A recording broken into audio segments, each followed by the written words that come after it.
Good morning, you guys. Happy Monday, July 25th. It's crazy that we're already at the end of July.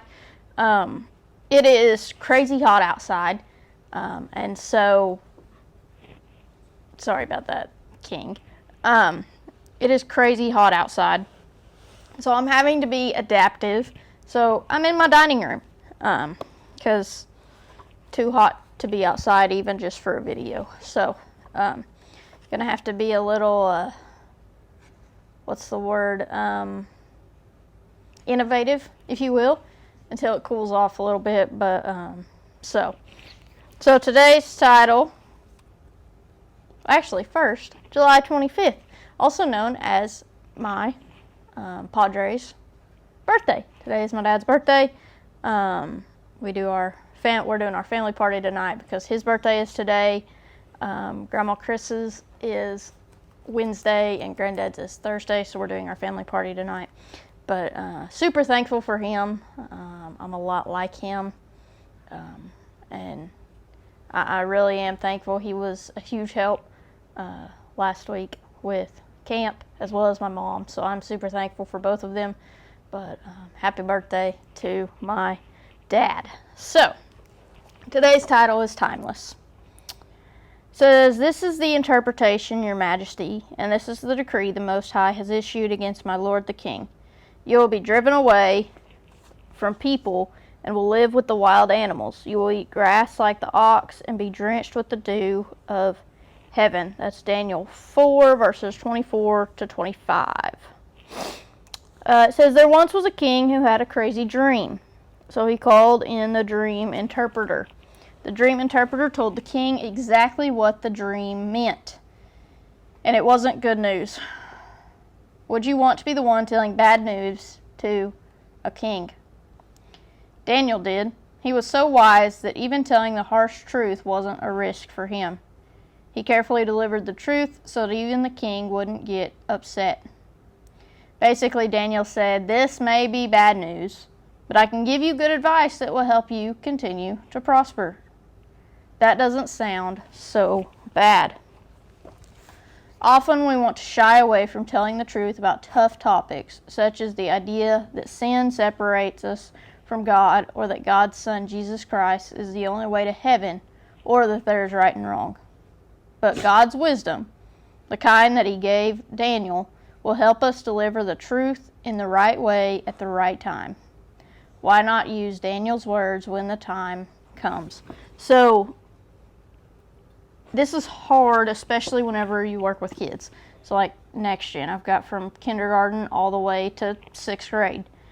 You know, my 6th graders are a little bit more, are more mature, and I'm able to use a little bit more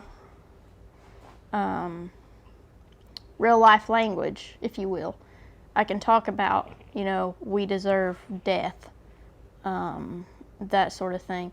Little kids, I still say it, but you got to be careful how you word stuff, because they think whenever you say we deserve death, they think that they're gonna die. I mean, they take stuff out of context a lot, so you got to be careful how you word stuff. And so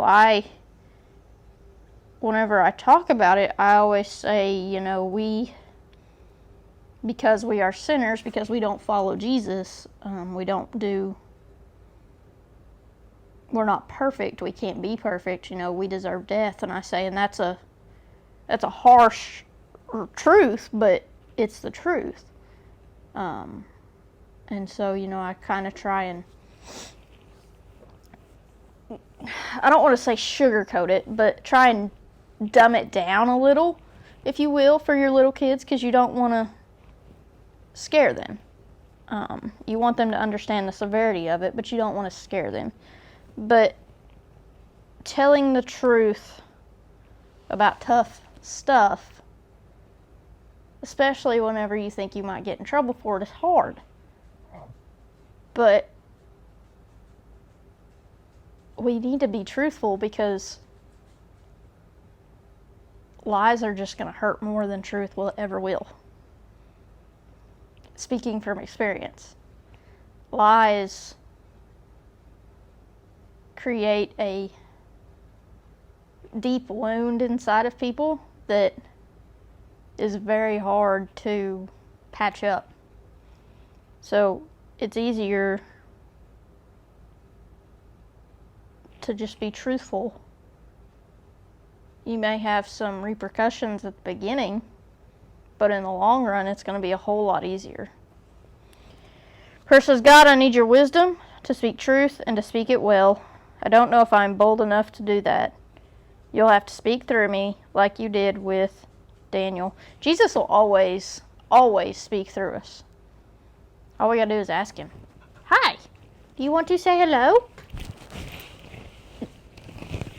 Say hi. Jesus will speak through us. He will. We just got to be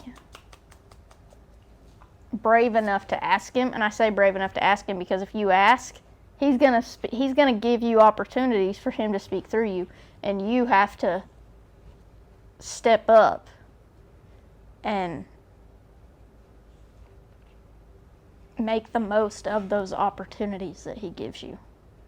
So don't pray that prayer unless you're bold enough to step up and do it. Everyone have a great Monday. Have a great week. And of course, go be the example.